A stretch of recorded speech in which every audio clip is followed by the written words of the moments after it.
Hello students, welcome back to मैंटीज classes. तो आज हम डिस्कस करेंगे हिस्ट्री का सैम्पल पेपर 3। ये अरिहंत की वीडियो सीरीज चल रही है, तो सैम्पल पेपर 3 तक हम पहुंच चुके हैं। सैम्पल पेपर 1 और 2 जो है ये चैनल पे आपको मिल जाएगा, आप देख लेना। और इसके ही साथ में ऑल्टरनेटिव डेज में आपको ज्योग्राफी के भी जो सैम्पल पेपर हैं वो सॉल्व करवाए जा रहे हैं, तो आप एक बार जरूर चेक कर लेना। तो स्टार्ट करते हैं सेक्शन ए से। ये एमसीक्यू सेक्शन रहेगा। फर्स्ट क्वेश्चन देखते हैं, विच अमॉन्ग द फॉलोइंग सत्याग्रह made Gandhi ji truly national leader. तो कौन से सत्याग्रह से जो गांधी जी हैं वो ट्रूली नेशनल लीडर कहलाए थे? तो ये था रॉलेट सत्याग्रह। रॉलेट सत्याग्रह जो है ये 1919 में किया था 6 अप्रैल को। तो गांधी जी जो है यहाँ पे धरने पे बैठ गए थे, क्योंकि जो रॉलेट एक्ट चल रहा था ना, तो उससे जो परेशान हो गए थे लोग, क्योंकि यहाँ पे क्या एक तरीके से इमरजेंसी लगा दी गई थी, तो जो लोगों के राइट्स को थ्रेट करता है, तो यहाँ पे इसी वजह से गांधी जी ने इसके लिए प्रोटेस्ट किया था, इसको लीड किया था। ठीक है, तो इसी की वजह से ये पूरे देश में जो है बहुत फेमस हो गए थे। तो ये एक तरीके से इनको नेशनल लीडर बनाने का काम करता है ये वाला सत्याग्रह, रॉलेट सत्याग्रह आंसर। उसके बाद है second, consider the following statement regarding Magadha empire and choose the correct option. तो आपको मगधा एम्पायर से रिलेटेड जो है करेक्ट ऑप्शन यहाँ पे चूज करना है। तो पहला देख लेते हैं, Magadha was the most powerful mahajanapada. बिल्कुल सही बात है, ये महाजनपद जो है बहुत ज्यादा पावरफुल था। और उसके बाद agriculture was specially productive in Magadha. तो यहाँ पे क्या है, जो एग्रीकल्चर है बहुत ज्यादा प्रोडक्टिव थी, why because of Ganga basin. ठीक है ना। तो यहाँ पे क्या है, थर्ड वाला देखते हैं, initially Pataliputra was the capital of Magadha. ये गलत है, क्योंकि स्टार्टिंग में जो इसकी कैपिटल थी वो थी राजगीर। तो बाद में जो है इसको पाटलिपुत्र शिफ्ट करवाया जाता है उदयन के द्वारा। और उसके बाद नेक्स्ट देखते हैं, the founder of the Magadha empire was Bindusara. तो बिंदुसार नहीं थे, बिंबिसार थे। तो हर्यक डायनेस्टी के जो राजा थे उनका नाम था बिंबिसार। तो यहाँ पे क्या है, जो मगधा एम्पायर में सबसे पहले फाउंडर आते हैं वो बिंबिसार होते हैं, नॉट बिंदुसार। बिंदुसार कौन है? ये अशोका के फादर है। अशोक, राजा अशोक के जो फादर थे ना, उनका नाम था बिंदुसार। ये मौर्य डायनेस्टी से बिलोंग करते थे। ठीक है, उसके नेक्स्ट क्वेश्चन पे आते हैं। अब यहाँ पे जो है हमारे ऑप्शन कौन से करेक्ट हो जाएंगे वो देख लेते हैं, फर्स्ट एंड सेकेंड। तो यहाँ पे हमारा आंसर जो है बी हो जाएगा, only first and second are correct. Third पे देखते हैं, the Harappan terracotta model of plough have been found at which of the following site situated in Pakistan. तो पाकिस्तान में जो है हरप्पन टेराकोटा मॉडल्स है, ये कहाँ पे मिले हैं? प्लो के, यानी हल के। ठीक है, तो जो हल है, बैल और हल का जो एक तरीके से मॉडल मिला है, तो ये कहाँ पे मिला है? ये मिला है बनावली। ठीक है, लेकिन यहाँ पे एक मिस्टेक है, ये पाकिस्तान में नहीं है आज की डेट में, ये इंडिया में है। हमारे जो हरियाणा है ना, हिसार के पास है ये बनावली। तो यहाँ पे जो है ये इसको करेक्ट कर लेना आप। अगर पाकिस्तान के बारे में पूछता ना, तो यहाँ पे इनको ऑप्शन देना चाहिए था चोलिस्तान। ठीक है, लेकिन यहाँ पे जो है बनावली इसका करेक्ट आंसर है, बट ये साइट कहाँ पे है? ये इंडिया में है। उसके बाद फोर्थ क्वेश्चन हम देखेंगे, identify the name of the person related to Amaravati stupa with the help of the given information. तो अमरावती में जो स्तूप था ना गौतम बुद्ध का, तो उससे रिलेटेड यहाँ पे इंफॉर्मेशन दे रखी है, उसको आपको पहचानना है कि ये कौन से पर्सन थे। तो बोल रहा है, he was the commissioner of Guntur Andhra Pradesh and visited Amaravati in 1854। तो गुंटूर डिस्ट्रिक्ट है एक आंध्र प्रदेश में, तो वहां पे इन्होंने विजिट किया था 1854 में। And he also discovered the remains of western gateway. तो और इन्होंने क्या किया था? वेस्टर्न गेटवे के जो रिमेन्स थे ना, उनको भी डिस्कवर्ड किया था। तो इनका नाम था वॉल्टर एलियट। ठीक है, इनके नाम से ही जो एलियट मार्बल है ना, वो भी जाना जाता है, जो पत्थर इन्होंने डिस्कवर किए थे। उसके बाद यहाँ पे फिफ्थ क्वेश्चन आता है, the below silver coin depicts a Shaka ruler of century dash century CE. ठीक है, तो यहाँ पे जो सिल्वर कॉइन्स है ना शाका रूलर्स के, तो वो कब डिपिक्ट हुए थे, कौन सी सेंचुरी में डिपिक्ट हुए थे? तो ये हुए थे 4th सेंचुरी में। Answer C is correct. यहाँ पे क्या है ना, पिक्चर थोड़ी क्लियर नहीं है।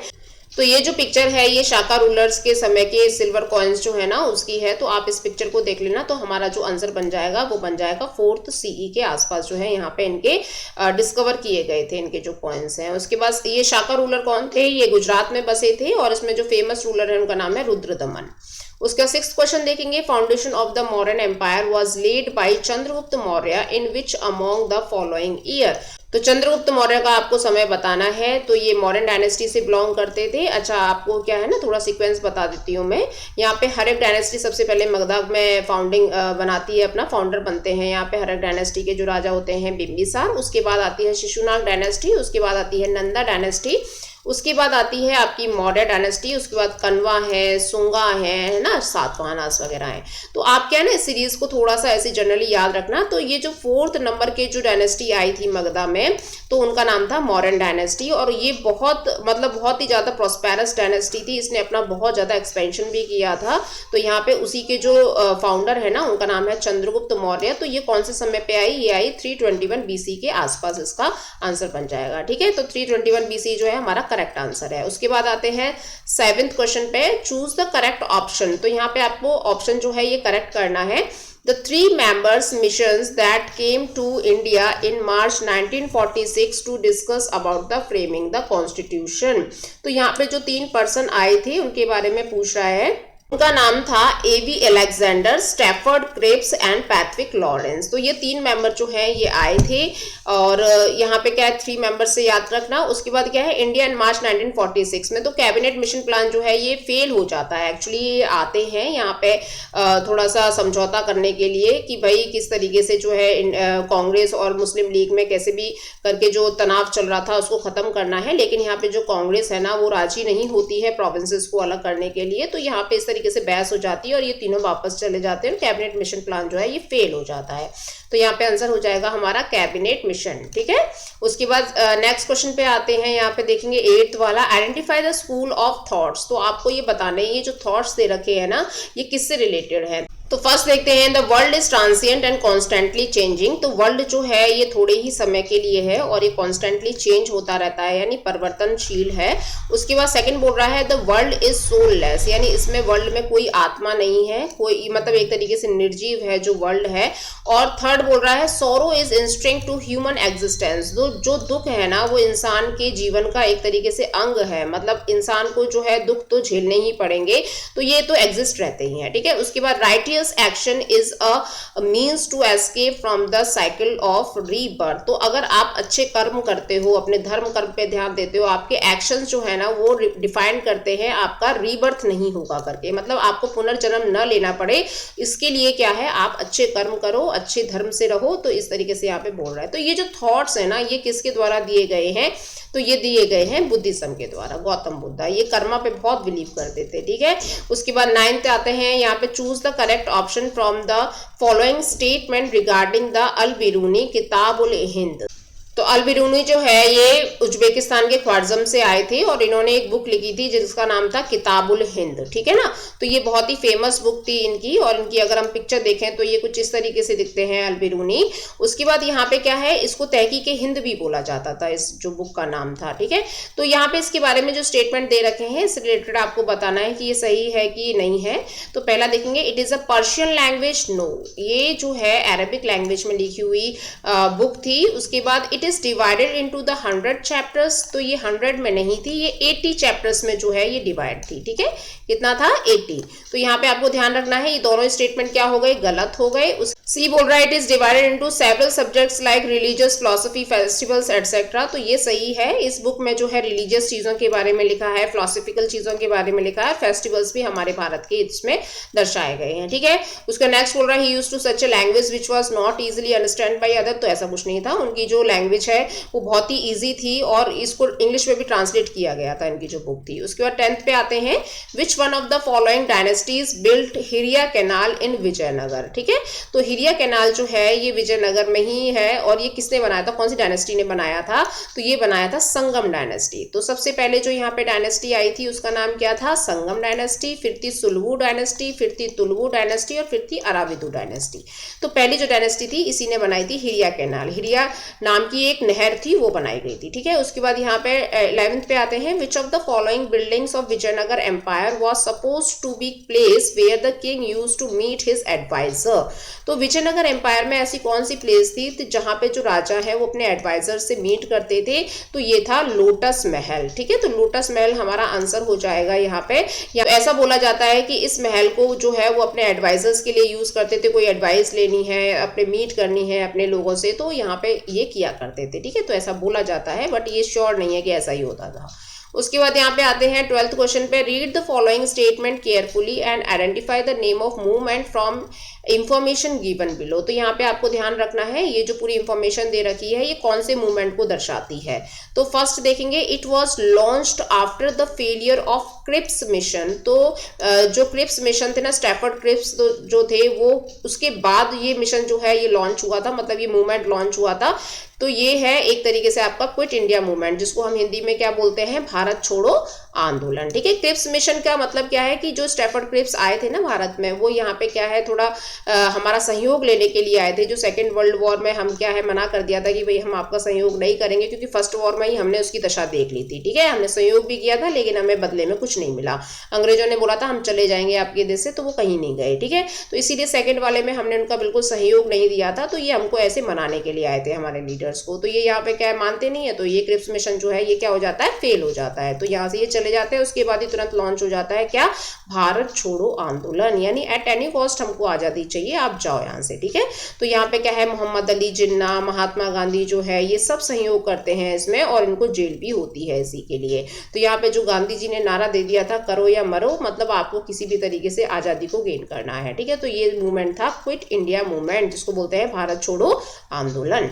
उसके बाद 13th क्वेश्चन पे आएंगे, fill in the blanks from the given option, the practice of women having several husband is known as। तो अगर किसी वुमेन के बहुत सारे हस्बैंड हैं, मतलब एक से ज़्यादा हस्बैंड हैं, तो उस प्रैक्टिस को क्या बोलते हैं, तो उसको बोलते हैं पॉलीएंड्री। तो जैसे द्रौपदी जी थी, उनके 5 हस्बैंड थे, तो इस तरीके से इसी का जो टर्म है ये फाइंड आउट हुआ है, ठीक है, पॉलीएंड्री बोलते हैं उसको। उसके बाद आते हैं नेक्स्ट क्वेश्चन पे, tantric form of worship is related to which among the following. तो जो तांत्रिक वर्शिप होती है, जैसे कि आपकी जो वेदास वाली, मतलब एक वैदिक फॉर्म ऑफ वर्शिप होती है ना, तो ऐसे ही आपकी एक तांत्रिक फॉर्म ऑफ वर्शिप होती है। तो उसमें मेनली किसकी पूजा की जाती है, तो उसमें की जाती है गॉडेस की पूजा। तो आपने देखा होगा जो तांत्रिक समुदाय के जो लोग होते हैं वो क्या है, काली माता की पूजा करते हैं। तो कुछ इस तरीके से आप देख सकते हो, ये काली माता की पिक्चर है। तो यहाँ पे जो है ये तांत्रिक फॉर्म गॉडेस के रूप में हो गया है। उसके बाद 15 क्वेश्चन देखेंगे, identify the name of the famous personalities from the information given below. तो आपको यहाँ पे ना पर्सनालिटी मतलब फाइंड आउट करनी है, जो इंफॉर्मेशन यहाँ पे दे रखी है।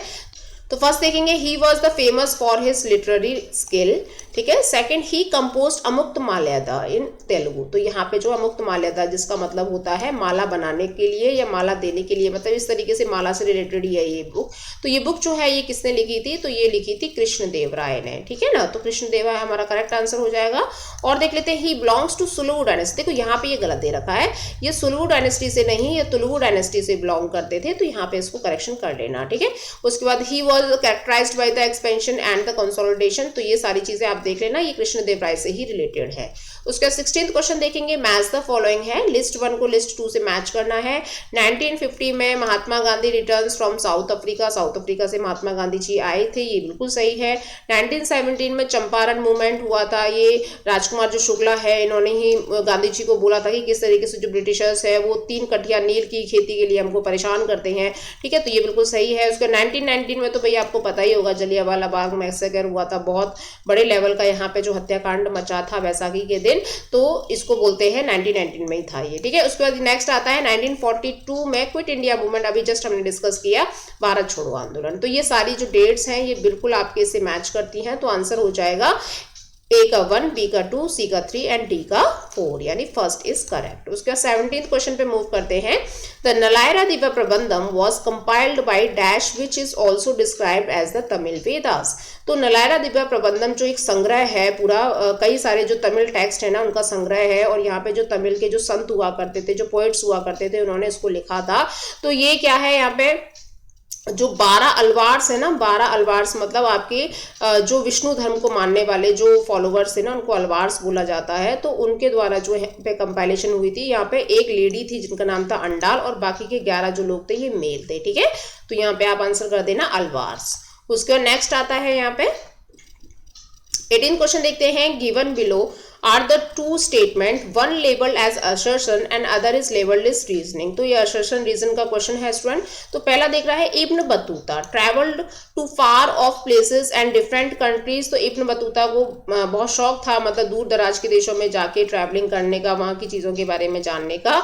क्यों? क्योंकि वो ऐसा मानते थे कि he considered experience gained through travels to be more important source of knowledge than the books. तो वो मानते थे कि भाई जो ट्रैवलिंग करने से जो एक्सपीरियंस गेन होता है ना, वो किसी बुक को पढ़ने से गेन नहीं होता है। ठीक है, तो ये है इब्न बतूता। तो इनका मानना था कि जितना भी आप बुक्स पढ़ लो, लेकिन जब तक आप खुद एक्सपीरियंस नहीं करोगे, अपना सेल्फ एक्सपीरियंस नहीं करोगे, तब तक आपको ज्ञान इतना प्राप्त नहीं हो पाएगा, आप कितनी बुक्स पढ़ लो। ठीक है, तो ये बिल्कुल स्टेटमेंट सही है इसका। तो आंसर हमारा क्या हो जाएगा? ए हो जाएगा। Both A and R true and R is the correct explanation of A. उसके 19th क्वेश्चन पे मूव करते हैं। On which of the following dates the crucial objective resolution was introduced in the constituent assembly. तो कौन से दिन जो है वो ऑब्जेक्टिव रेजोल्यूशन यहाँ पे पास किया गया था? तो ये जो पास किया गया था, ये जवाहरलाल नेहरू के द्वारा पास किया गया था। देखिए, ये कॉन्स्टिट्यूएंट असेंबली की मीटिंग चल रही है, यहाँ पे ये जो ऑब्जेक्टिव रेजोल्यूशन है ना, ये पास किया जा रहा है। मतलब ये बोल रहे हैं कि हमारा जो संविधान है वो किस तरीके से लागू किया जाएगा, क्या क्या चीजें हम उसमें मेंशन करेंगे। तो आज की डेट में अगर हम प्रियम्बल देखें ना, तो वो इसी का रूप है, उद्देशिका जिसको बोलते हैं। तो ये किया गया था 13 दिसंबर 1946। ठीक है, कुछ और भी याद रख सकते हो, जैसे आप 9 दिसंबर को क्या है, हमारे कॉन्स्टिट्यूएंट असेंबली की पहली मीटिंग हुई थी और जिसके जो टेम्पररी लीडर थे उनका नाम था सच्चिदानंद सिन्हा। उसके बाद 11 दिसंबर को 2 दिन के बाद जस्ट जो है परमानेंट लीडर चुन लिए जाते हैं, जिनका नाम होता है डॉक्टर राजेंद्र प्रसाद। और 13 को यहाँ पे क्या है, ये ऑब्जेक्टिव रेजोल्यूशन जो है इसको अनाउंस करते हैं। ठीक है, जवाहरलाल नेहरू। उसके बाद 20th क्वेश्चन को देखेंगे। Who represented tribals in the constituent assembly. तो ट्राइबल्स के राइट्स के लिए, ट्राइबल्स के फेवर्स के लिए कौन से पर्सन ने यहाँ पे बात की थी? तो ये थे जयपाल सिंह। ठीक है, तो इन्होंने क्या है कि बोला था कि भाई जो ट्राइबल्स हैं वो बहुत समय से सप्रेस्ड किए जा रहे हैं, तो किस तरीके से उनको जो हक दिलवाना है। ठीक है, ये है जयपाल सिंह। तो इन्होंने क्या किया है, ट्राइबल्स का जो राइट्स है, जो फेवर है, उसके लिए इन्होंने समर्थन अपना दिया था। ठीक है, उसके नेक्स्ट क्वेश्चन पे मूव करते हैं। 21st, ये लास्ट एमसीक्यू होगा। Identify the British policy in India from the information given below. तो ब्रिटिश पॉलिसी क्या थी जो यहाँ पे नीचे दे रखी है, ये कौन सी पॉलिसी थी, क्या नाम था उसका? तो it was introduced by Wellesley in 1798। ठीक है, और it has been imposed on Awadh 1801। According to this alliance the ally would have to provide the resources for maintaining this contingent. तो ये जो है, ये लॉर्ड वेलेस्ली ने इसको इंट्रोड्यूस किया था। ठीक है, और ये यहाँ पे क्या है, इसको अवध जो है ये सबसे पहला प्रोविंस था जिसको सब्सिडरी अलायंस के अंडर में लिया गया था। और ठीक है, तो ये है लॉर्ड वेलेस्ली जिन्होंने इसको क्या किया था, अनाउंस किया था। और भी आप याद रख सकते हो, जैसे कि परमानेंट सेटलमेंट जो है वो लॉर्ड कॉर्नवालिस ने किया था, और सब्सिडरी का मैंने आपको बता ही दिया है, लॉर्ड वेलेस्ली ने किया था। और एक और था डॉक्ट्रिन ऑफ लैप्स, तो जिसको आपको याद रखना है, लॉर्ड डलहौजी। तो ये तीनों जो पॉलिसीज है ना, आपको याद रखनी है। ठीक है, तो यहाँ पे जो है हमारा एमसीक्यू सेक्शन खत्म होता है। सेक्शन बी देख लेंगे। Write a note on the condition of Vijayanagar empire during the rule of Krishnadeva Raya. तो आपको क्या है, कृष्णदेव राय के समय पे जो एम्पायर था ना, विजयनगर एम्पायर, तो उसकी क्या कंडीशन थी? तो भाई ये जो राजा थे ना, ये उस समय पे इनके जो पीरियड को गोल्डन पीरियड बोला जाता है विजयनगर में। ये बहुत ही अच्छे राजा रहे हैं, बहुत ग्रेट किंग रहे हैं अपने समय के। इनकी जो एडमिनिस्ट्रेटिव स्किल थी ना, वो बहुत अच्छी थी, मिलिट्री पावर्स बहुत अच्छी थी, और इनको क्या है, लोग पैट्रोनेज भी करते थे बहुत ज़्यादा आर्ट्स एंड कल्चर वगैरह में। तो जो कृष्णदेव राय थे ना, तो इन्होंने अपने जो साम्राज्य को काफ़ी एक्सपैंड किया था, बहुत सक्सेसफुली उसको एक्सपैंड किया था। बहुत ही ज़्यादा इनका जो पीरियड था वो प्रोस्पेरस रहा था। तो यहाँ पे जो ये एरिया है ना, ये कृष्णा और तुंगभद्रा के बीच में आता है विजयनगर एम्पायर। ये तो हमने कई बार देखा है। ठीक है, उसके बाद यहाँ पे जो इनका किंगडम था, ये बहुत ज़्यादा भाई मिलिट्री प्रिपरेशन वगैरह मैंने आपको बता ही दिया है। हाँ, लेकिन इन्होंने एक चीज़ नई इंट्रोड्यूस की थी, जो टेम्पल्स हुआ करते थे ना, तो वहाँ पे इन्होंने गोपुरम की स्थापना करना शुरू करा। तो गोपुरम जो है ये क्या होता है, कुछ इस तरीके से ये बिल्डिंग होती है, जो मंदिर होता है ना, उसका ऊपर का जो शिकारा होता है, ये कितना ब्यूटीफुल है ना। देखो, ये साउथ के टेम्पल्स की बहुत खासियत होती है। इस तरीके का स्ट्रक्चर जो है आपको साउथ में ही देखने को मिलेगा। ठीक है, और एक यहाँ पे इन्होंने टाउन बसाया था जिसका नाम था नगलापुरम। तो ये इनकी मदर के नाम पे ही था एक तरीके से। इनकी मदर की डेथ के बाद ये उसको बसाते हैं इस टाउन को। तो ये आप पूरा पढ़ लेना। उसके बाद 23rd क्वेश्चन देखेंगे यहाँ पे, जो subsidiary alliance system played a significant role in expanding British control over India and explain the term and conditions of the subsidiary alliance system. तो हम लोगों ने एमसीक्यू में भी डिस्कस किया था। इसके जो फाउंडर थे उनका नाम था लॉर्ड वेलेस्ली, और इन्होंने 1798 में इसको इंट्रोड्यूस इंट्रोड्यूस किया था। तो यहाँ पे क्या है कि जैसे जो मिलिट्री सपोर्ट होगा ना, यहाँ पे जो ब्रिटिशर्स की मिलिट्री है वो राजा की मिलिट्री के साथ ही रहेगी, और एक तरीके से जो इनका जो उनके ट्रुप्स का जो मेंटेनेंस है ना वो राजा ही करेगा अपने ओन खर्चे पर, ठीक है ना। तो ये इन्होंने इस तरीके से कर दिया था। उसके बाद यहाँ पे देखेंगे कि भाई जो अलाई जिसके साथ की गई है एक्सटर्नली इंटरनली उन दोनों का ध्यान रखना है, और जो यहाँ पे ब्रिटिशर्स थे ना ये इनके फॉरेन रिलेशंस को भी कंट्रोल रखते थे एक तरीके से, मतलब बिना ब्रिटिशर्स की परमिशन के जो राजा है वो अपने डिप्लोमेटिक रिलेशन किसी भी अदर राजा के साथ, किसी अदर रूलर के साथ नहीं रख सकता है, इनको बताना पड़ेगा ये सारी चीजें।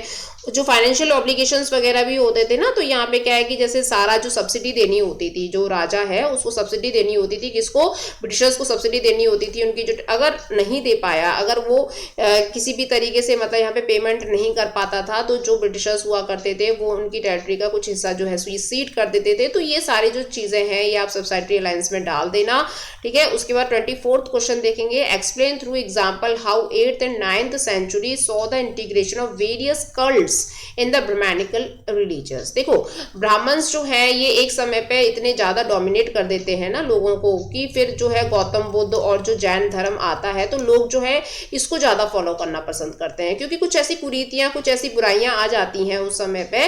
तो जहाँ पे क्या होता है, जो ब्राह्मण्स है वो लोगों को बहुत ज्यादा मतलब डोमिनेट रखते थे, अपने कंट्रोल में रखते थे। तो इस तरीके से यहाँ पे जब देखते हैं कि भाई ये ठीक नहीं है, तो हमारा धर्म नहीं चल पा रहा है, तो 8th और 9th सेंचुरी में यहाँ पे कुछ ये चेंजेस लेकर आते हैं, कुछ इंटीग्रेशन यहाँ पे करते हैं, ठीक है। तो यहाँ पे हम वही देखेंगे कि यहाँ पे जो है स्कल्पचर्स एंड रिलीजियस टेक्स्ट वगैरह आ जाते हैं, और यहाँ पे जो गॉड एंड गॉडेस, ठीक है, यहाँ पे इक्वली इन लोगों की पूजा करने लग जाते हैं लोग। और यहाँ पे जैसे एग्जाम्पल में देखें तो विष्णु की, शिव जी की, गॉडेस लक्ष्मी, पार्वती, मतलब आपके जो देवता हैं उनके साथ उनकी जो देवी हैं वो साथ में ही रहेंगी और साथ में उनकी वर्शिप की जाएगी, ठीक है। तो ये सारी चीज़ें आ गई थी 8th and 9th सेंचुरी के आसपास। और यहाँ पे जो सोशल कैटेगरीज वगैरह हैं उनको भी एक्सेप्ट किया जाता है। तो जैसे कि आपका ग्रेट संस्कृत पुरानिक ट्रेडिशंस हुआ करते थे और लिटिल ट्रेडिशन इसका, लेकिन जो संस्कृत लैंग्वेज है उसको पढ़ने का अधिकार जो है ब्राह्मण्स और क्षत्रियों को ही हुआ करता था। तो इस तरीके से इन लोगों ने कुछ कंडीशंस बना रखी थी। तो ये क्लासिकल कंडीशंस थी इसकी। बाद में जो है ये लिटिल ट्रेडिशन को भी एक्सेप्ट कर लेते हैं, यानी फोक ट्रेडिशन, मतलब लोकली उसको एक्सेप्ट कर लेते हैं, ठीक है। तो जैसे अगर हम एग्जाम्पल देखें, यहाँ पे जगन्नाथ जो है ये फॉर्म ऑफ विष्णु आ जाते हैं उड़ीसा के अंदर, ठीक है। तो ये क्या होता है, एक फोक है, मतलब एक तरीके से जो ट्रेडिशन है ना वो लोकल है, ठीक है। तो उन्हीं के विष्णु भगवान का जो रूप है वो जगन्नाथ जी के रूप में आ जाता है। तो जो लोकल डाइटीज वगैरह हैं इनकी भी पूजा करने लग जाते हैं यहाँ पे। तो ये सारी चीजें आप देख लेना आंसर में। अब हम देखेंगे 25th क्वेश्चन। यहाँ पे बोल रहा है discuss how archaeologist reconstruct the past. तो आर्कियोलॉजिस्ट जो थे हमारे उन्होंने किस तरीके से हड़प्पन सिविलाइजेशन के पास्ट को रिकंस्ट्रक्ट किया है, तो उसके बारे में बोल रहा है। तो यहाँ पे जैसे कुछ मटेरियल एविडेंसेस जो है उन्होंने जुटाए थे, जैसे कि क्या है, पोट्रीज है, टूल्स है, ऑर्नामेंट्स है, एंड कुछ जो चीज़ें हैं वो डिकम्पोज हो गई थी, जैसे कि क्लॉथ है, लेदर है, वुड है, जर्नली, ये सारी चीज़ें क्या हो गई थी, डिकम्पोज हो गई थी। लेकिन बाकी के जो मटेरियल थे उसके एविडेंसेस से इन लोगों ने क्या किया था, अपना जो पास्ट है उसको रिकंस्ट्रक्ट करना शुरू करवाया था। एंड यहाँ पे कुछ मेटल्स हैं, बोन्स हैं, आइवरी वगैरह से भी कुछ एविडेंसेस मिले हैं, ठीक है। तो ये सारी चीज़ें डाल देना। एंड इनकी जो रिलीजियस प्रैक्टिसेस थी ये बहुत ज़्यादा प्रॉब्लमेटिक हो गई थी हमारे आर्कियोलॉजिस्ट के लिए, क्योंकि वो डिफाइंड नहीं कर पा रहे थे कि भाई उनकी जो मूर्तियां हैं तो वो गॉड है कि गॉडेस है, और ये इतना सजी धजी क्यों है। कहीं पे तो दिखाया गया है कि वो नेचर को बहुत ज़्यादा मानते थे, और कहीं पे जो है पशुपतिनाथ की भी सील वगैरह मिली है। तो ऐसी चीज़ें जो है बहुत ज़्यादा अनयूजुअल एंड अनफेमिलियर हमारे जो आर्कियोलॉजिस्ट हैं उनको नज़र आई। एंड यहाँ पे एक फिगुराइन जो है वुमेन की दी हुई है, जो हैविली ज्वेल्ड है और हेड ड्रेस्ड है उसका, ठीक है। तो जैसे इस तरीके की यहाँ पे क्या है, जो ये इनका पूरा हेड है वो बहुत प्रॉपरली ड्रेस्ड है और बहुत ज़्यादा ज्वेलरीज वगैरह उन्होंने पहनी हुई है, ठीक है। तो इस तरीके की जो फिगुराइंस मिली हैं तो ये आर्कियोलॉजिस्ट को थोड़ा पजल करती हैं, लेकिन इनको एक्सकवेशन में जो भी चीज़ें मिली, जो भी साइंस मिले, सिम्बल्स मिले, कुछ भी आर्टिफैक्ट्स मिले, ये सारी चीज़ें जो है इन्होंने एक्सकवेशन में यूज़ की थी। तो चीज़ों से हड़प्पन सिविलाइजेशन की जो हिस्ट्री है उसको जनरेट किया। उसके 26th क्वेश्चन देखेंगे, how was the permanent settlement different from the ryotwari system. तो यहाँ पे पूछ रहा है कि परमानेंट सेटलमेंट जो था ना, जिसको लॉर्ड कॉर्नवालिस ने इंट्रोड्यूस किया था, तो ये रयतवारी सिस्टम से किस तरीके से डिफरेंशिएट है। तो यहाँ पे हम इस आंसर को देखेंगे, permanent settlement and ryotwari system में क्या डिफरेंशिएट पाए गए हैं। तो यहाँ पे जो इसका ईयर ऑफ इंट्रोडक्शन है ये 1793 में हुआ था, और इसका जो इंट्रोडक्शन है ये 19th सेंचुरी में थॉमस मुनरो के द्वारा हुआ था मद्रास प्रेसिडेंसी में, ठीक है। उसके बाद इसका जो नेचर ऑफ रेवेन्यू कलेक्शन था ये किस तरीके से था, ये फिक्स्ड लैंड था और यहाँ पे क्या है जो जमींदार है ना उनका रोल हुआ करता था, लैंड ओनर्स जो होते थे ना जमींदार, तो ये क्या करते थे ब्रिटिशर्स को पैसा देते थे कल्टीवेटर्स से लेकर। और लेकिन यहाँ पे क्या होता था जो रेवेन्यू कलेक्शन है ये डायरेक्ट कल्टीवेटर से लिया जाता था और यहाँ पे ब्रिटिशर्स और कल्टीवेटर्स के बीच में डायरेक्ट रिलेशन था, ठीक है। और यहाँ पे जो इंटरमीडियरीज है ये जमींदार हुआ करते थे, इसमें इंटरमीडियरीज जो है ये नहीं देखी गई है, एलिमिनेशन पाया गया है, ठीक है। उसके बाद यहाँ पे जो सिस्टम था ये स्टेबल था और रिजिड था, यानी जो टस से मस नहीं कर सकते, आपको यहाँ पे फिक्स्ड अमाउंट जो है ये डिफाइन कर दिया जाएगा, इतना अमाउंट जो है पहुंच जाना चाहिए ब्रिटिशर्स के पास, ठीक है, फिक्स्ड रेवेन्यू। एंड यहाँ पे क्या है फ्लेक्सिबिलिटी देखने को मिली है, तो इस तरीके से यहाँ पे आप डाल देना, ये प्रॉपर एक तरीके से आपको परमानेंट सेटलमेंट एंड रैयतवारी के डिफरेंसेस देखने को मिलेंगे, ठीक है। नेक्स्ट और में देख लेते हैं, explain two reasons for the failure of the permanent settlement of the land revenue introduced by the British in Bengal. तो परमानेंट सेटलमेंट जो है ये क्यों फेल हो जाता है, जो ये लैंड रेवेन्यू सिस्टम होता है, तो इसके कारण जो है यहाँ पे बता रखे हैं कि भाई इसमें क्या था ना, एक तरीके से जो डिमांड थी परमानेंट सेटलमेंट की बहुत ज़्यादा हाई थी, जो रेवेन्यू है इसका चार्ज बहुत ज़्यादा हाई था, तो इस वजह से यहाँ पे क्या है हाई डिमांड होने की वजह से लैंड रेवेन्यू का, तो यहाँ पे क्या चीज़ें बन नहीं पाती हैं। जो भी किसान थे जिनके साथ प्रॉब्लम्स थी, ठीक है, तो वो टैक्स नहीं दे पाते थे, तो जिसकी वजह से क्या होता था जमींदार भी पास नहीं कर पाते थे ब्रिटिशर्स को टैक्स, और यहाँ पे जमींदार की जो प्रॉपर्टी है उसको जब्त कर लिया जाता था। तो इस तरीके से चीज़ें यहाँ पे बढ़ रही थी, तो ये चीज़ें यहाँ पे सही नहीं थी। और उसके बाद क्या है जो इसकी डिमांड थी इतनी ज़्यादा थी, तो जो जमींदार थे वो कलेक्ट नहीं कर पाते थे लैंड रेवेन्यू पीजेंट्स से, ठीक है। तो यही इसका कारण था, मेन कारण इसका यही था कि जो अमाउंट फिक्स कर दिया गया था ना कि भाई सनसेट लॉ के द्वारा कि सूरज ढलने से पहले इतनी डेट को इतना जो अमाउंट है आ जाना चाहिए, तो ये पॉसिबल नहीं हो पा रहा था क्योंकि पीजेंट्स के साथ कुछ ना कुछ प्रॉब्लम्स हो जाती थी, कभी उनकी खेती अच्छी नहीं हो पा रही है या कभी कोई भी प्रॉब्लम है, तो जिसकी वजह से वो पे नहीं कर पाते थे, ठीक है। उसके बाद 27वां क्वेश्चन देखेंगे, write any 3 views on the decline of the Harappan civilisation. तो हड़प्पन सिविलाइजेशन के डिक्लाइन के आपको कोई भी 3 कारण बताने हैं। तो पहला कारण हम यहाँ पे देख लेंगे कि जो नेचुरल कैलामिटीज है उसका कारण बताया जाता है कि शायद फ्लड आ गया होगा, अर्थक्वेक आ गई होगी, ड्रॉट आ गया होगा, कुछ एपिडेमिक्स आ गए होंगे, ठीक है। और दूसरा कारण हम डाल सकते हैं कि जो आर्यंस आए थे ना, तो उसकी वजह से जो है हड़प्पन सिविलाइजेशन जो है वो गायब हो गई क्योंकि उन्होंने इन्वेड कर दिया उनके ऊपर। उसके बाद थर्ड जो है यहाँ पे डाल सकते हो कि जो रिवर का पानी है, इंडस रिवर का जो पानी है, इसकी वजह से इसकी ट्रांसफॉर्मेशन की वजह से वहाँ पे जो फ्लड वगैरह आ गई, ठीक है, तो यहाँ पे जो है हड़प्पन सेटलमेंट जो है ये खत्म हो गया क्योंकि वहाँ पे सॉइल की फर्टिलिटी जो है ये खत्म हो जाती है, ठीक है। तो ये क्या है, सिर्फ एक प्रेडिक्शंस ऐसे लगाए जा रहे हैं हिस्टोरियंस के द्वारा, लेकिन कहीं पे भी डिफाइंड नहीं है कि रियलिटी में हुआ क्या था, ठीक है। उसके बाद यहाँ पे और में देख लेंगे हम कि write any 3 characteristics of the bricks used in the Harappan settlement. तो इसमें जो है ब्रिक्स का स्ट्रक्चर बता रखा है कि हड़प्पन सेटलमेंट में जो ईंटें हुआ करती थी या तो वो सनड्राइड हुआ करती थी या वो बेक्ड हुआ करती थी, यानी या तो सूरज की जो धूप होती है उसमें पकाई हुई होती थी या फिर बेक्ड हुआ करती थी, ओके। एंड यहाँ पे जो है कुछ जो रेशो पाया गया है यहाँ पे ईंटों का वो एक जैसा देखा गया है। तो जैसे अगर हम देखें तो यहाँ पे जो ये ईंटें हैं इनका सेम शेप एंड साइज आपको यहाँ पे देखने को मिलेगा, ठीक है। तो इस तरीके की ईंटें जो है वहाँ पे मिली है। उसके बाद हम अगर देखें आगे क्या दे रखा है, स्टैंडर्ड रेशो हुआ करता था जिसको हम 4:2:1 के हिसाब से डाल सकते हैं, ठीक है। यानी उनकी जो चौड़ाई होगी वो कितनी होगी, उनकी जो लंबाई होगी और उनकी जो ऊंचाई होगी, ठीक है। तो यहाँ पे जो चीजें हैं 4:2:1 के हिसाब से इनकी जो ब्रिक्स है वो एक स्टैंडर्ड रेशो को डिफाइन करती थी। सेक्शन सी में पढ़ेंगे, 28th क्वेश्चन देखते हैं, constitution as it stands today is a result of various historical forces that acted together to give its present form and give an elaboration of those forces। तो constitution जो है इसके बनने के पीछे, जो आज की डेट में हम अपना कॉन्स्टिट्यूशन देखते हैं ना, तो इसको बनने के पीछे क्या हिस्टोरिकल फोर्सेस रहे हैं, किस तरीके से काम किया गया है, तो उसके बारे में आपको यहाँ पे फोकस करना है। तो यहाँ पे जो कॉन्स्टिट्यूएंट असेंबली थी इसको क्या है, इसकी जो डेट डिफाइन की गई थी कि हम इसको हेल्ड करेंगे वो अक्टूबर 1946 में की गई थी। यहाँ पे प्रोविंशियल इलेक्शंस हुए थे और ये डिफाइन किया गया था कि कौन कौन मेंबर जो है कॉन्स्टिट्यूएंट असेंबली में भाग ले सकता है, कौन मेंबर वहां का बन सकता है, ठीक है। डाइवर्स व्यूज, अब देखिए जैसे 4 लोगों के भी जो व्यूज होते हैं ना वही बहुत अलग अलग होते हैं। तो यहाँ पे भाई इतने सारे मेंबर थे तो इनके सबके अलग अलग विचार थे, कोई किसी चीज को ज्यादा फोकस कर रहा है, कोई किसी चीज को फोकस कर रहा है, ठीक है। तो सबके जो रोल थे वो एक तरीके से यहाँ पे सब डिफरेंट थे, सब अलग अलग रोल प्ले कर रहे थे यहाँ पे, ठीक है।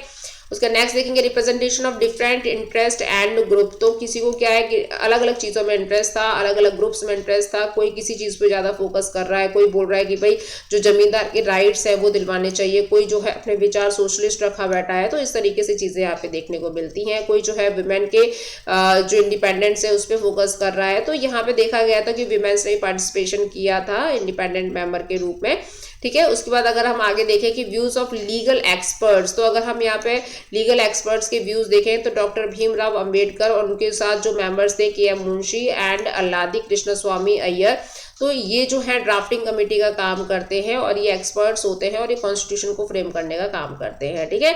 उसके बाद पब्लिक ओपिनियन देखे जाते हैं भाई कि उनका ये वेलकम किया जाता है कि जो जनता की राय है ना उसका भी मोस्ट वेलकम रहेगा, वो भी अगर अपना कुछ भागीदारिता देना चाहती है तो बिल्कुल दे सकती है। नेक्स्ट आता है प्रेस। तो प्रेस का भी यहाँ पे क्रिटिकल एनालिसिस इसने किया था, ये रेजोल्यूशंस वगैरह लेने के लिए यहाँ पे इसने एनालाइज किया था कि भाई क्या चीज़ सही है क्या चीज़ गलत है। उसके बाद इंटेंस डेलिब्रेशन, तो यहाँ पे क्या है किसी भी चीज़ को बहुत ज़्यादा मतलब परिभाषित किया गया था, बहुत ज़्यादा उसके लिए बहस हुई थी। कोई भी चीज़ जो एक्ट लेकर आ रही है, कोई भी चीज़ जो कॉन्स्टिट्यूएंट असेंबली में डिसाइड की जा रही है कि भाई ये चीज़ हम बनाएंगे, तो उस पर बहुत ज़्यादा डेलिब्रेशंस हो रहे थे, ठीक है। उसके बाद यहाँ पे लिंग्विस्टिक एंड रिलीजियस माइनॉरिटीज पे भी बात होती है ना कि कौन सी लैंग्वेज बनाएंगे और रिलीजियस माइनॉरिटीज को क्या क्या अधिकार मिलेंगे, क्या, ठीक है। तो यहाँ पे इसको अच्छे से पढ़ लेना, समझ लेना। उसके बाद हम बढ़ते हैं इसके और वाले क्वेश्चन में।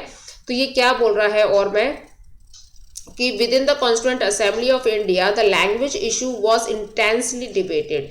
तो जो लैंग्वेज इशू था ना कि कौन सी लैंग्वेज को हम अपनी नेशनल लैंग्वेज बनाएंगे, तो ये क्यों इतना ज़्यादा इंटेंसली डिबेटेड मैटर बन गया था, तो इसके बारे में आपको एग्जामिन करना है और यहाँ के जो मेंबर्स थे वो किस तरीके से अपना रोल प्ले करते हैं। यहाँ पे जो आंसर है ना तो इसमें क्या है कुछ लोगों के व्यूज दे रखे हैं, जैसे आरवी धुलेकर, जी दुर्गाबाई है ना, और श्री शंकरा राव देव एंड टी ए रामलिंगम चित्यार, ठीक है। तो इनके जो 4 लोगों के जो व्यूज दे रखे हैं लैंग्वेज को लेकर, तो ये क्या है हम देख लेते हैं। तो आरवी धुलेकर साहब क्या बोलते हैं कि हिंदी जो है ना यही हमारी नेशनल लैंग्वेज बननी चाहिए और जिस भी व्यक्ति को हिंदी नहीं आती है उसको कॉन्स्टिट्यूएंट असेंबली में रहने का कोई अधिकार नहीं है, ठीक है ना। तो इस तरीके से ये डायलॉग दे देते हैं अपना, जिससे सारे लोग जो है वो एक तरीके से शॉक्ड हो जाते हैं कि भाई ये क्या बोल दिया उन्होंने, ठीक है। तो 3 इयर्स लगते हैं यही डिसीजन लेने के लिए कि हम हिंदी को अपनी नेशनल लैंग्वेज बनाएं कि नहीं बनाएं, और आज तक डिफाइन नहीं हो पाया कि हिंदी हमारी नेशनल लैंग्वेज है भी है कि नहीं है, क्योंकि ये एक राजभाषा है, हमारी राष्ट्रभाषा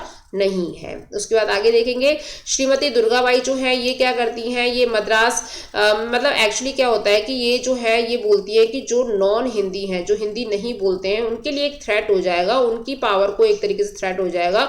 और वो मतलब जैसे तमिल लैंग्वेज है, तेलुगु लैंग्वेज है, तो वो लोग क्या है बुरा मान जाएंगे अगर हम हिंदी को नेशनल लैंग्वेज बना देंगे तो, ठीक है। और ये क्या करती हैं, ये गांधी जी की फॉलोवर होती हैं और ये अपनी तरफ से पूरी कोशिश करती हैं कि हिंदी को ही हम नेशनल लैंग्वेज बनाएं। हिंदी का प्रोपेगेंडा चलाती हैं ये साउथ में, है ना, हिंदी की जो विशेषताएं हैं ये बताती हैं साउथ में, ठीक है ना। तो ये सब चीज़ें चलती है, लेकिन उनको एक फियर ये भी रहता है कि अगर हम हिंदुस्तानी लैंग्वेज को चूज कर लेते हैं, हिंदुस्तानी लैंग्वेज का मतलब क्या हुआ, हिंदी प्लस उर्दू दोनों को मिला के जो लैंग्वेज बनेगी वो हिंदुस्तानी लैंग्वेज होगी, ठीक है। तो यहाँ पे क्या है ये बोलती हैं कि अगर हिंदुस्तानी को चूज कर लिया जाता है, क्योंकि महात्मा गांधी जी ने बोला था कि हिंदुस्तानी लैंग्वेज को बनाओ, तो यहाँ पे क्या है एक फियर हो जाएगा अदर लैंग्वेजेस के लिए, ठीक है। तो यहाँ पे ये डाल देना। उसके बाद श्री शंकरा राव देव क्या बोलते हैं, ये भी महात्मा गांधी जी के ही फॉलोवर होते हैं और ये भी हिंदुस्तानी लैंग्वेज को ही सपोर्ट करते हैं कि हिंदुस्तानी को बना दो नेशनल लैंग्वेज। उसके बाद क्या है नेक्स्ट जो व्यूज आते हैं वो देख लेंगे।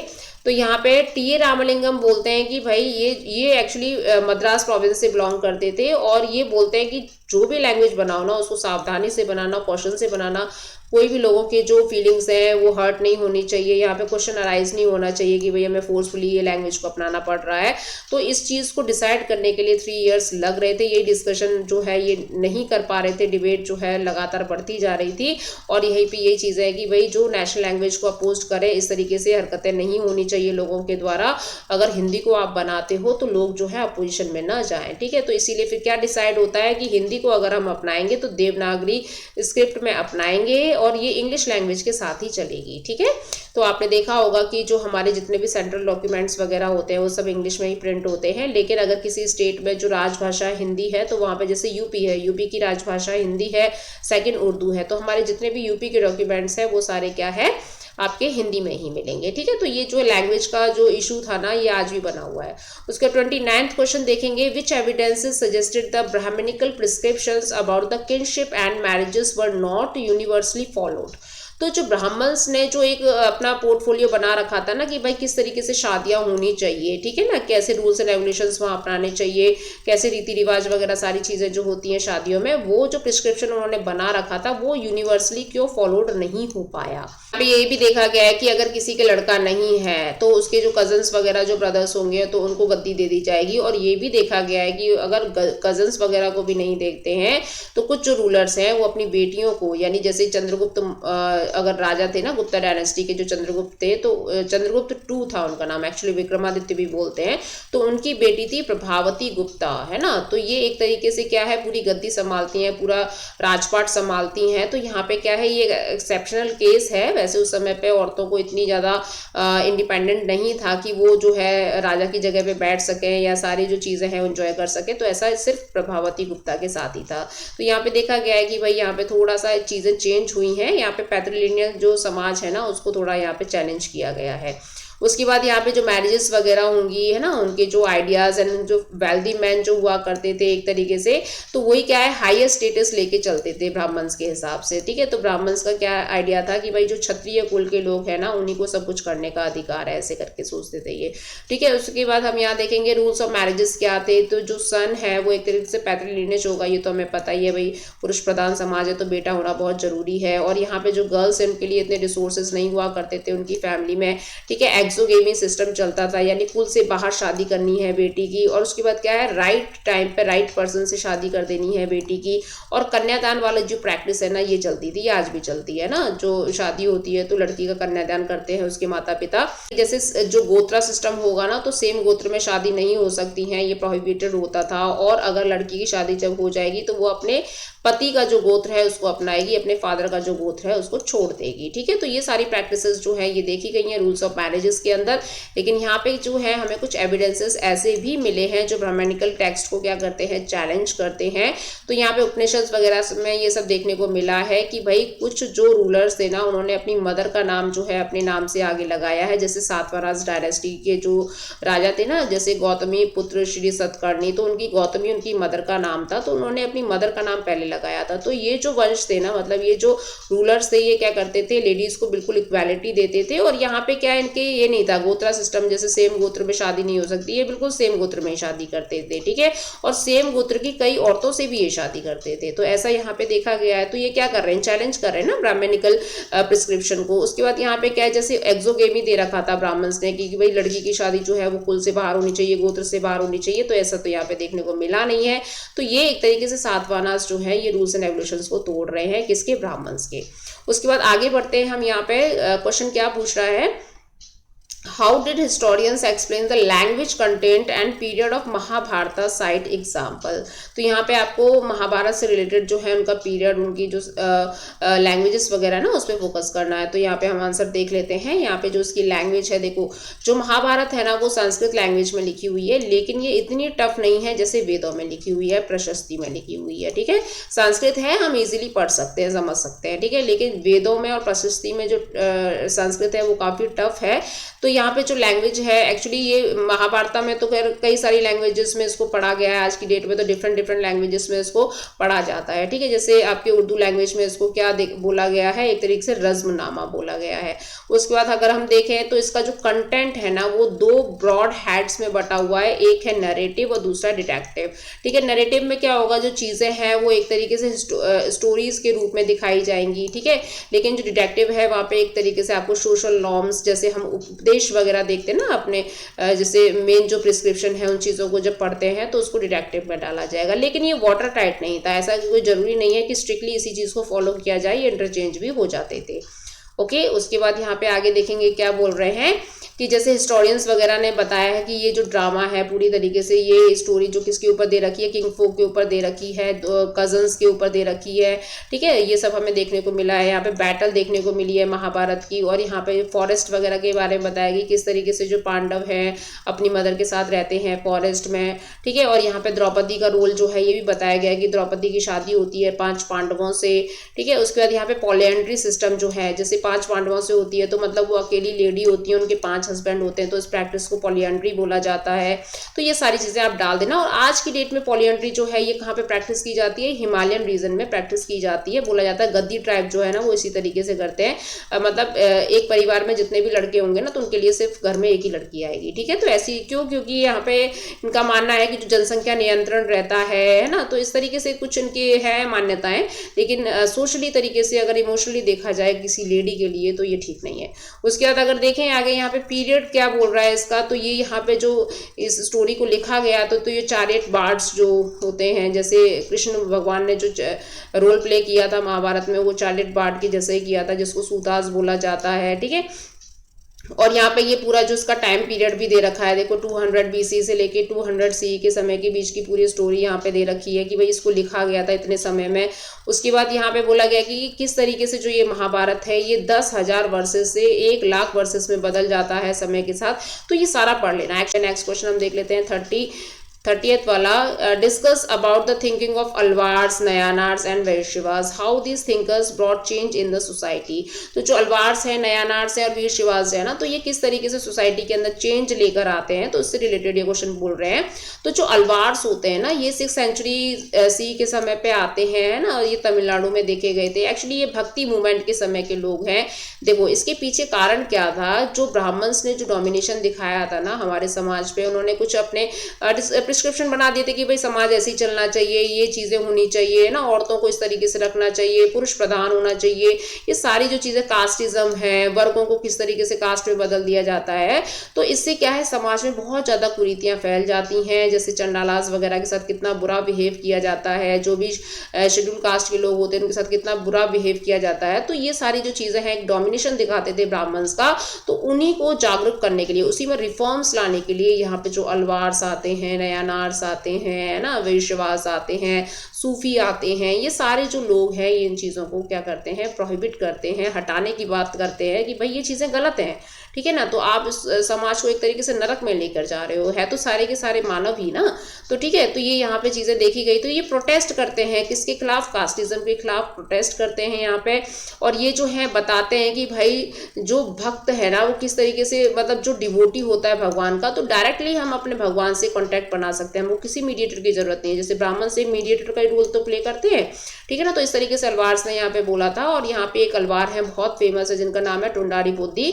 तो इन्होंने, ये 12 अलवाराज में से एक हैं जिन्होंने इस चीज़ को बोला था और आगे बढ़ाया भी था, ठीक है। उसके बाद आगे हम देखेंगे नयानार्स के बारे में कि ये जो है डिवोशनल प्रेयर करते हैं शिव जी की, शिव के भक्त माने जाते हैं। अच्छा ये जो है ये विष्णु जी के भक्त माने जाते हैं, जो अलवार्स है ना ये विष्णु जी के भक्त माने जाते हैं। और यहाँ पे वैष्णविज्म को किस तरीके से हिंदुइज्म में कन्वर्ट किया जाता है वही चीज़ है, ठीक है।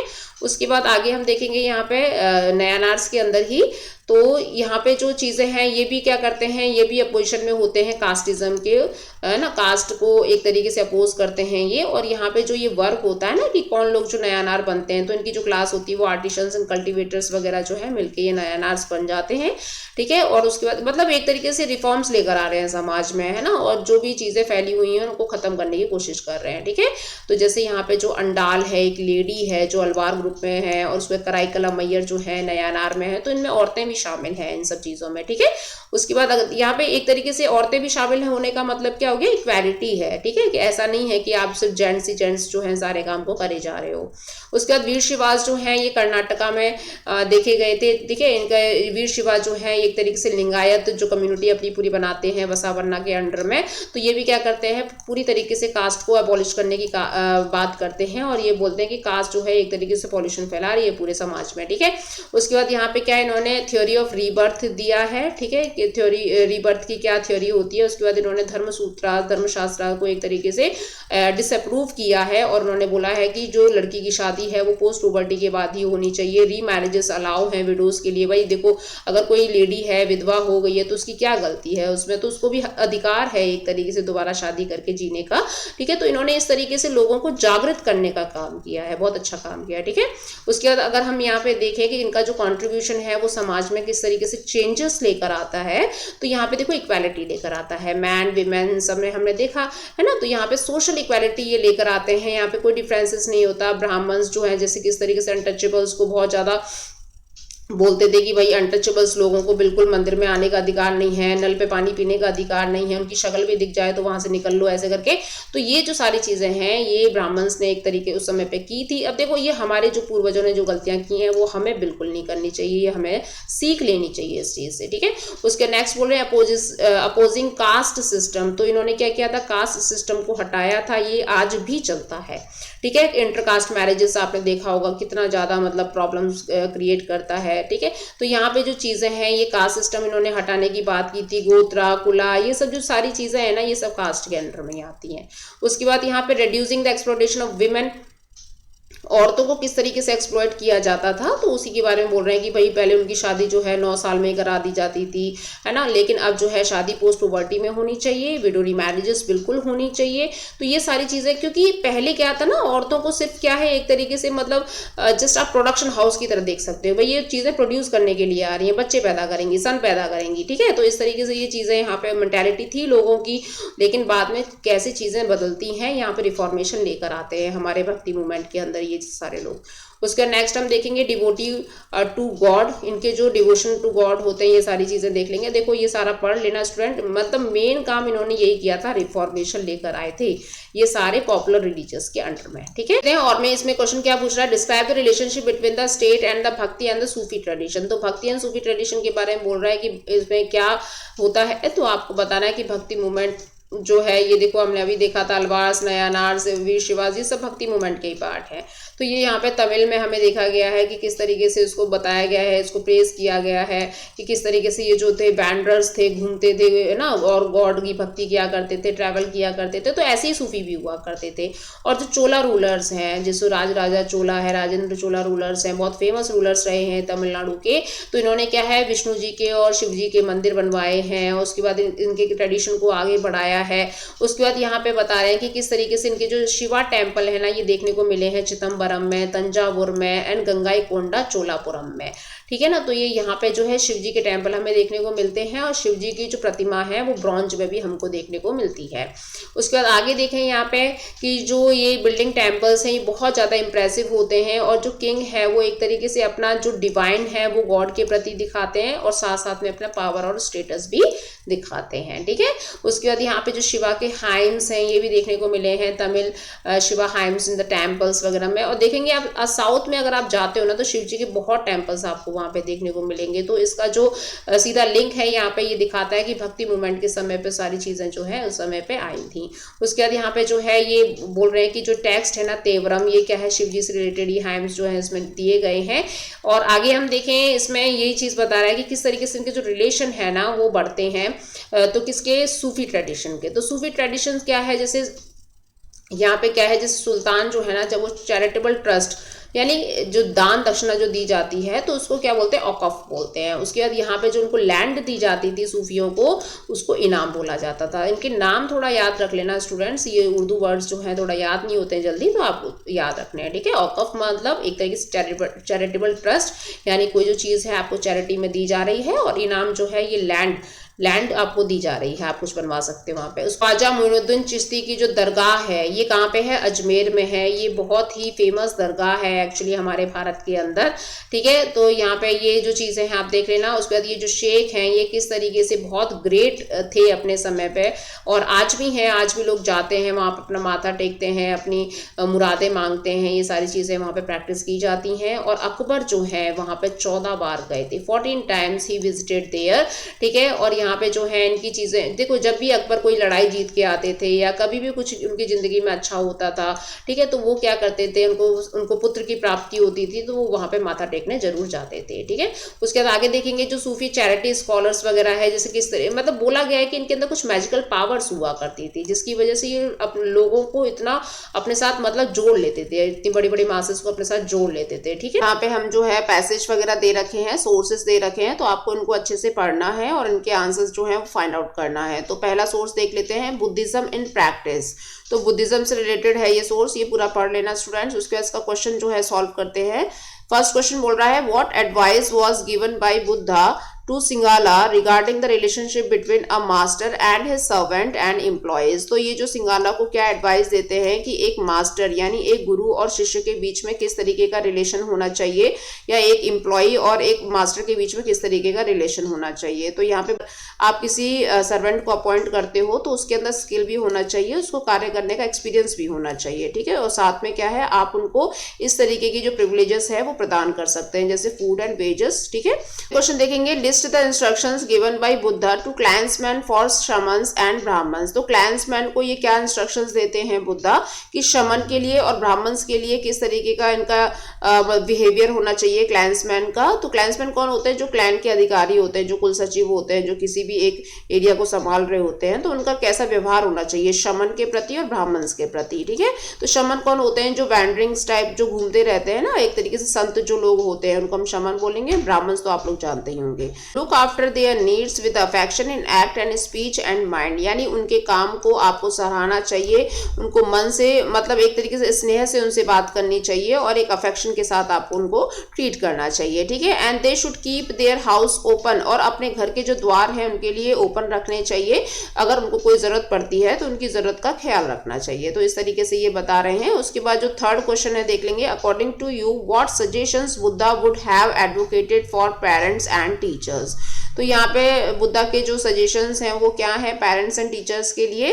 तो to behave with the parents and teachers respectfully, यानी हमें अपने माता पिता और अपने जो अध्यापक होते हैं उनको बहुत रेस्पेक्ट देनी चाहिए। And to show proper care towards them, और उनके प्रति जो है केयर का व्यवहार भी दिखाना चाहिए। सेकंड देखते हैं, there can not be any divided loyalty. तो यहाँ पे बोल रहे हैं कि कोई भी चीज़ जो है वो डिवाइड नहीं कर सकती है लॉयल्टी को, यानी जो भी चीज़ विभाजित हो गई है वो लॉयल नहीं हो सकती। तो इस तरीके से गोविंद वल्लभ पंत जो है वो कुछ बता रहे हैं, यहाँ पे डेमोक्रेसी से रिलेटेड है। तो फर्स्ट क्वेश्चन देखेंगे, व्हाई डिड गोविंद वल्लभ पंत ले more stress on the art of self discipline.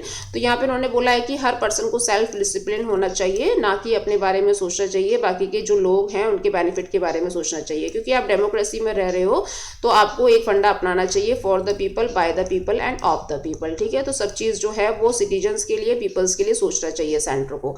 उसके बाद यहाँ पे सेकंड क्वेश्चन बोल रहा है, what was considered important for the successful of the democracy. तो डेमोक्रेसी जो है वो कब सक्सेस हो सकती है, जब आप अपनी चिंता कम करोगे और सिटीजन्स की चिंता ज़्यादा करोगे, तो डेमोक्रेसी जो है वहाँ पे सफल हो सकती है। उसके बाद थर्ड क्वेश्चन देखेंगे, इन democracies one should care less for himself and more for others, give your views on this philosophy. तो ये जो कोट दे रखा है गोविंद वल्लभ पंत ने, ये जो उनकी फिलोसफिकल जो थॉट है, तो इसके बारे में आपके क्या विचार है।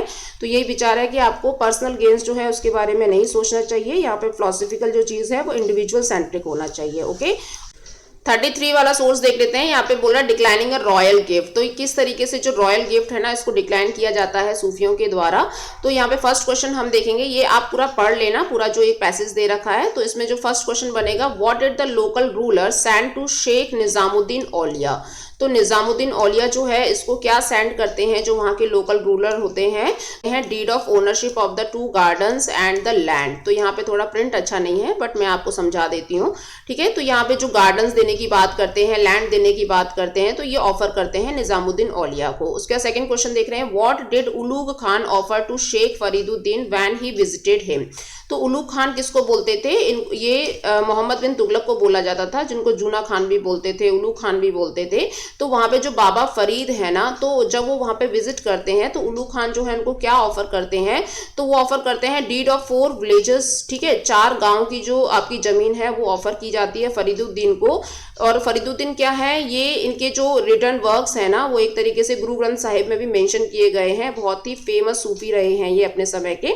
ठीक है, तो यहाँ पे ये चीज दे रखी है। उसके बाद थर्ड वाला क्वेश्चन देखेंगे, why did Nizamuddin Auliya refuse to accept the offer of Amir Hasan Sijzi. तो जो निजामुद्दीन औलिया है वो किस तरीके से आमिर हसन सिजजी के ऑफर को रेफ्यूज करते हैं। तो यहाँ पे ये बोल रहे हैं कि भाई अगर किसी भी स्पिरिचुअल मास्टर ने एक बार अगर कोई ऑफरिंग स्वीकार कर लेते हैं तो उसके बाद फिर उनको हमेशा के लिए वो ट्रेडिशन तोड़ना होगा। ठीक है, अगर एक बार आपने कोई चीज़ एक्सेप्ट कर ली किसी किंग से तो आपको क्या है, एक फिर वो आपको हमेशा के लिए करना पड़ेगा। तो इसीलिए क्या है, ये इस चीज़ को रेफ्यूज़ करते हैं कि हम सूफ़ी हैं और हम क्या है किसी भी तरीके का ऐसा डोनेशन नहीं लेंगे अपने पर्सनल गेन के लिए। हाँ, अगर आप डोनेट करना चाहते हो तो आप लोगों की भलाई के लिए डोनेट कर सकते हो। ठीक है, तो ऐसे विचार रहे थे निजामुद्दीन औलिया के। उसके बाद सेक्शन ई पे जाएंगे, यहाँ पे मैप बेस्ड क्वेश्चंस हैं। तो आपको जो लोकेशन दे रखी होंगी ना उसको लेबल करना है और यहाँ पे जो क्वेश्चंस पूछे गए हैं उनको भी सॉल्व करना है। यहाँ पे फर्स्ट क्या बोल रहा है, विजयनगर एम्पायर। तो विजयनगर एम्पायर कहाँ पे है, ये यहाँ पे है आपका कर्नाटक, हम्पी में, आप उसको लोकेट कर देना। उसके बाद सेकंड क्वेश्चन बोल रहा है बिदर, तो ये भी कर्नाटक में ही है, बिदर। ओके, एंड थर्ड वाला बोल रहा है कांचीपुरम। तो कांचीपुरम जो है ये आपका कहाँ पड़ेगा, तमिलनाडु में पड़ेगा कांचीपुरम। उसके बाद फोर्थ जो है लाहौर, तो ये पाकिस्तान में पड़ेगा। ठीक है, तो यहाँ पे आपको प्लेसेस जो है लोकेट कर देनी है। उसके बाद यहाँ पे बी में बोल रहा है identify the following places related to the major Buddhist site marked as 1 and 2। तो यहाँ पे जो 1 and 2 मार्क कर रखा है ना, तो उसके आपको साइट्स के नेम डालने हैं। तो यहाँ पे 1 पे क्या मार्क कर रखा है, अमरावती। ठीक है, तो आप अमरावती को यहाँ पे लोकेट कर देना। ये कहाँ पे, आंध्र प्रदेश में पड़ता है अमरावती। और दूसरा है सांची, तो ये कहाँ पे पड़ेगा, ये मध्य प्रदेश में पड़ेगा। सांची स्तूपा जहाँ पे बना हुआ था ना गौतम बुद्ध का। ओके, तो यहाँ पे जो है आपका सैम्पल पेपर 3 कंप्लीट होता है स्टूडेंट्स। तो और इसके जो नोट्स हैं, इसकी जो PDF है वो आपको टेलीग्राम चैनल पे मिल जाएगी। ठीक है, तो अपनी प्रैक्टिस को ऐसे ही जारी रखिए और आपको ज्योग्राफी का जो सैम्पल पेपर 3rd है वो जल्द ही देखने को मिलेगा। तो मिलेंगे नेक्स्ट वीडियो में, तब तक के लिए धन्यवाद स्टूडेंट्स।